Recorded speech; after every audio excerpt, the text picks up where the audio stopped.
The Eric Zane Show podcast, a daily show where I discuss news, nonsense, and my personal adventures each and every day of the work week from the Baldwin Ace Hardware, Fear Bunker Studio. Baldwin Ace Hardware, a beacon of DIY awesomeness in the Northland. Okay. Holy cow. Just like that. Numerous problems to discuss. In fact, I dare I say that this whole hour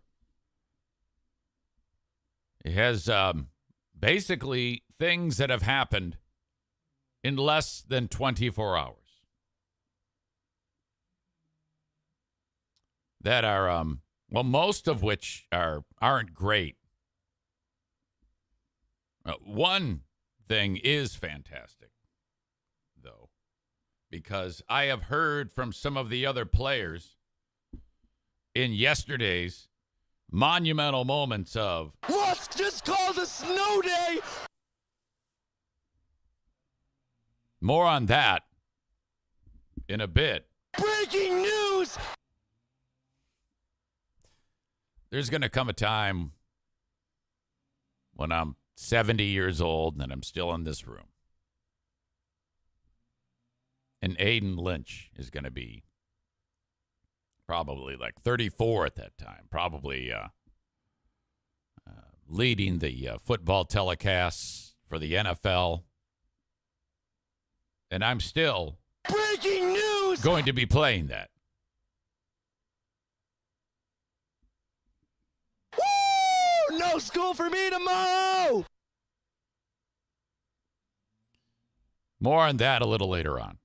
And there's a fairly good chance that right at this moment, either on the live stream on Twitch or on the video on demand or maybe the audio podcast, that they're hearing this. If nothing else happens based on that story, the fact that Aiden will always be immortalized, at least on this show, with all of these amazing clips. Oh, I've never seen that before! More on that a little later on. You can always reach out to me on the Shoreliners Striping inbox, Eric at ericzaneshow.com. After I got done with the show yesterday, I did the Patreon bonus podcast, took care of my boring work that I have to do here, and then I was out the door. I had to be at the radio station early, filling in for Bill Simonson all this week on 96.1 The Game in Grand Rapids. Fairly routine. I had to get there a little early because Jeff Risden from Lions Wire, who I'm doing the show with, along with Brett, we had to record an interview for there's like a beer event outdoor beer event at LMCU Ballpark, and it's a paid deal for Bill's network, so he's not there. So we had to do it. We record it and then play it. So whatever. That's nothing to do with this. So I had to get there early. Get our ducks in a row. Well, terribly. Well, not terribly, just normally. I was like, oh, your old pal Eric has to go sit down on the toilet. Now, some of you know this story because you listened yesterday. And I had to tell this story. But when you're telling it on the radio, you got to be a little bit more sensitive. Now, I mean, maybe not so much when I was on GRD, but for sure when you're on Bill's show. Bill is very sensitive to the type of content that will make you go, oh, doesn't like that stuff. And for sure, now this isn't sexy, but he's for sure no sexy talk. He actually used to say that to me when I was on BBL. I'm doing mornings, Bill's afternoons. Bill is not afraid to come up to you and say, and tell you exactly what is on his mind. He doesn't dance around the issue. The favorite way for Bill to start a sentence is, you should do this. Or this is what you should do. And he knows that. It's part of his charm. No sexy talk. Nothing graphic. All right. So I'm like, okay. After this happened, and I'm going to tell you about it, I'm like, I have to tell this story. It's so bad that I was like, no, I'm not going to tell this story. It's too embarrassing. And I do that all the time. Whenever I really embarrass myself or something really stupid happens, and I'm like, I'm just not going to talk about it. And then that's my emotional brain speaking. And then over time, my logical brain, 5, 10, 15 minutes, however long, starts to contemplate and think, well, maybe you should tell it. If you're uncomfortable when it happens, this is probably a story worth telling. So you should figure that out and share that. Because at the end of the day, the only thing that matters is that someone hearing it, the story's going to stick with them. They're going to remember it. They're going to want to come back and listen again. That's what this whole kit and caboodle, I think that's what people say. I don't know if they do. I don't know why I just did. That's why we do this. So there I was, seated on the toilet. Now I'm going to jump to the end and then work my way backwards. I'm done going potty. I pull up my pants. And this has happened before, specifically on this toilet. And after the first time it happened, I was like, well, I got to be on guard. And my dick peed out of the toilet. And instead of it hitting water, I just peed on the back of my pants, which are around my ankles. Now you're like, how? Toilets are designed so that the male genitalia, it droops down. It aims down. So if you're just sitting there and you're looking at your phone and number 2 happens, and then little number 1 happens while you're there. And then the next thing you know, you're washing your hands and you're out the door. That's it. This is it just happens. You shouldn't have to think about it. No. On this particular toilet, you have to reach down and grab your root and push it so that it's aiming down at the water. You got to push it down there. Why? How could that be? No other toilets do this. It's because there's a dude that works there who is physically disabled. And I think, and so the toilet seat has like a spacer on it to give it distance between the seat and the actual porcelain by like 4 inches. So for that, with that in mind, that makes it easier for this person who has to get up and use the toilet. And it really pissed me off the first time it happened, because I was like, well, okay. And then the guy he was let go. He didn't have, I go, well, thank God. Well, job 1 is going to be get rid of that fucking toilet seat. But then he got a job back. So I was like, oh, well, now we can't get rid of that toilet seat. We got to keep that toilet seat right where it is. It's very important that toilet seat stays there. So now it's back. It never left. And, yeah, really, really bad. Completely peed my pants, but not like with my crank. Okay, I didn't pee when I had my pants on. Like if you're a drunk guy and you pass out and you pee your pants. No, I didn't pee my pants. I peed on my pants. This is like going into the bathroom, taking off your pants. You're standing there in your socks and your pants are on the ground and you whip out your crank and your crank is out and then you pee on your pants. And I'm not talking a little sprinkle. I'm talking everything that was in my bladder is now on my pants. So it goes all the way down the back of my pants, below the pockets, this dark blue on the blue jeans. It's clear there's been a problem. And I'm like,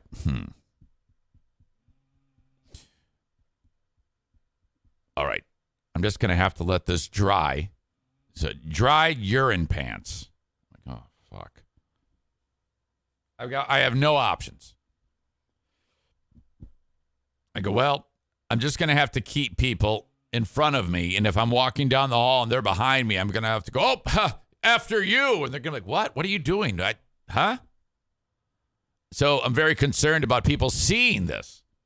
Now, Brett and Risden are in there, and I'm like, I'll just kind of stay facing them. I won't let them see me turn around. If I walk out the door, I'll kind of like walk out like half sideways. So there's no, maybe they won't notice. So then I'm also like, the idea that I'm sitting in this fabric chair, I'm going to soil the chair that I'm seated in. So I'm like, this is a real pain in the ass, and I need to just be upfront with these people because this is hilarious. So after about 10 minutes, I come to grips with that, and I go, hey, guys, so there's a moment on the show that we have to discuss something, and I'll you got to be a little bit more sensitive when you're on the radio, especially on this show, because Bill will yell at you if you get too graphic. So I had to couch that and kind of navigate it. Unlike what I'm doing right now. But, so, we had that moment on the, well, first I broke the news to them. I go, see, I did this. And they're like, holy shit. And they're laughing their asses off. Then I went and got a big pack of paper towels, like a big giant thing of Bounty. And I undid all of it, like the whole thing. So it was as thick as like a pillow of paper towel. And I put it on the seat. So that, because that's a seat that guests sit in. It's now forever known as the piss seat. And I sat on that so that I wouldn't so I felt really bad about that. But I'm like, what the fuck? So this is now twice that I've done this. My God.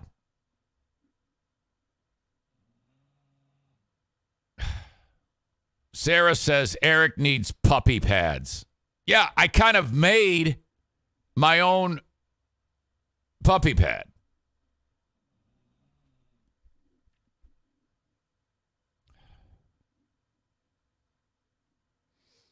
Ryan says, I hope your piss pants ass sat on Huge's chair so he returns to a nice smelly chair when he comes back. No.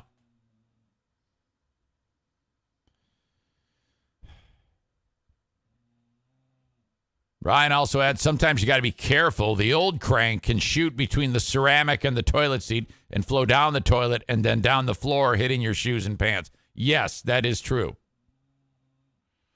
Ryan also adds, you're glad to hear your Zane stream is back to a healthy shot. Not really. I still think there's an issue there.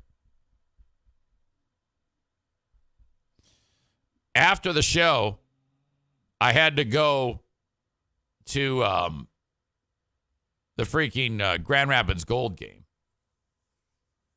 So then I'm like, am I going to smell like urine? And I learned that what I've learned is it takes a little time for dried urine to get like a stale, dried urine-y stink to it.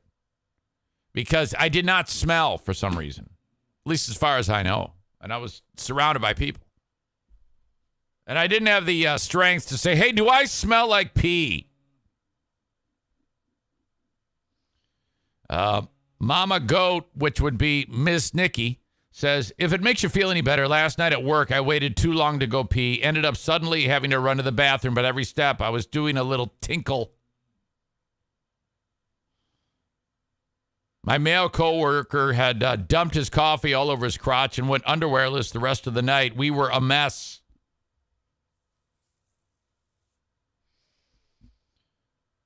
Okay, but that's not the only problem I had yesterday concerning my presence in a restroom. I got to Van Andel Arena. Now, you walk in the back way, and you're in the bowels of the arena. There's a Zamboni there, and refs are coming in. Maybe like in fact, when I walked in, it was some of the investment team.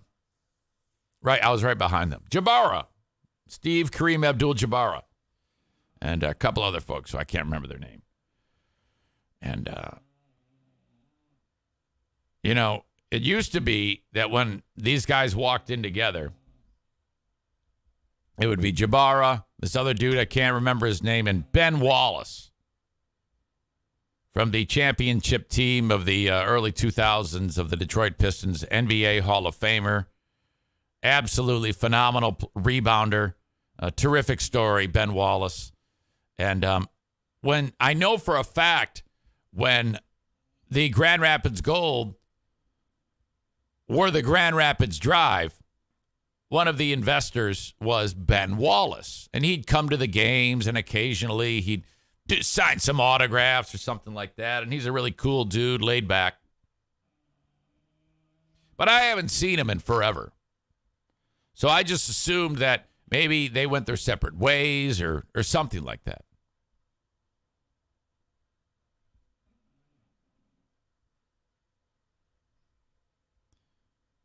I'm walking in. I see the investment team, Steve Kareem Abdul-Jabbar. I actually thought to myself, oh, wonder if I'll see Ben Wallace. Well, I won't because I haven't seen him in literally years. The pandemic came and went, and the team switched affiliations to the Grand Rapids Gold. So I haven't seen or heard from Ben in quite some time. They went and walked over to where the actual court is. I went the other direction because, of course, I need to stop in this bathroom that we use that only a few people know of and use. It's not even marked as a restroom. And this has happened many, many times. For some reason, people go into this bathroom, and it's just this one. And when the door closes, I don't know if it's because it's so out of the way and hidden. People don't lock the door.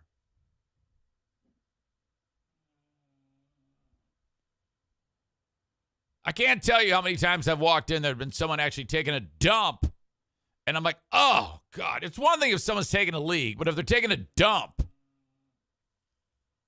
like, fucking lock the door. Well, of course, there was someone in there when I went to open it. I could knock, but there's a lock on it. Lock the fucking door. That's why it's there. Why would you do that?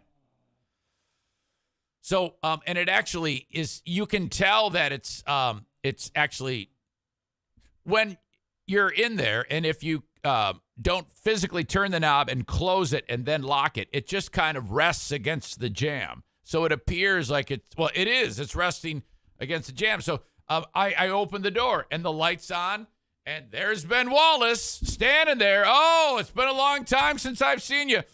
Holy fuck. And there's this 7-foot man taking a leak. Let's got the big black dick because I know you want to hear it. Open the door, and I go, oh, sorry, Ben. Oh, fuck, that's Ben Wallace. There he is. It's been so long. I just walked in on him while he's pissing. Jesus. I'm like, what the fuck? I'm like, all right, he's going to walk out of here. And This is awful. I'm looking at my phone. I'm like, what the fuck? And he opens the door and he's enormous. Just comes walking out, doesn't even look at me. I'm like, oh, thank God. I'm never going to speak to you ever again. Ever. Tyler says, oops, sorry, Ben. Hey, so that's what they meant when people used to say, fear the fro. Sarah asks, did you see all of him? No, I just saw him standing there going pee. Blue State Rob says, I remember my first famous guy's penis. You saw a famous guy's penis? Whose crank did you see? So that was ugly. And I'm like, Jesus, just get me home. Every time I step into a bathroom, some catastrophic moment happens that is horribly embarrassing to your old pal Eric Zane. My God. All right. Thanks to everybody checking out the show on Facebook, Twitter, and YouTube. It's about time to say goodbye, though.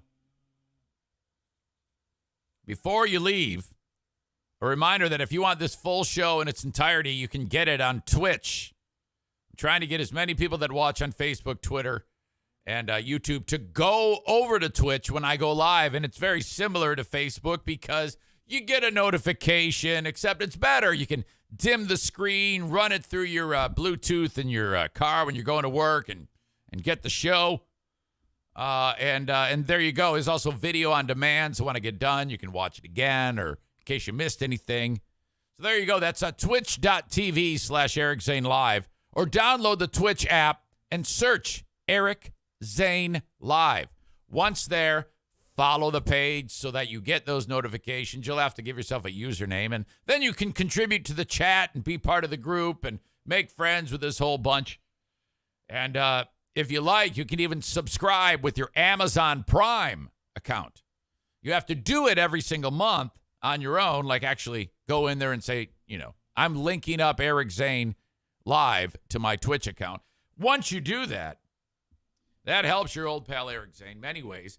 But you get the show minus the commercial interruptions that happen when you aren't subscribed. If you don't have Amazon Prime, go ahead and if you still want to have that option, it's going to cost you like $6 a month. So there you go. I'm just putting all these options out in front of you. Otherwise, don't do anything. That's fine. Just follow it and watch the show. Enjoy it. And if there's a commercial, you'll have to sit through that. It just plops in out of nowhere randomly and messes up the flow. But if you're okay with that, well, then do it. Audio podcast available wherever you download shows. I'm on all of them, including iHeart, Apple Podcasts, Spotify. Those are the three big ones. The rest are like barely anybody uses. But if that's what you want to do, I'm on all of them.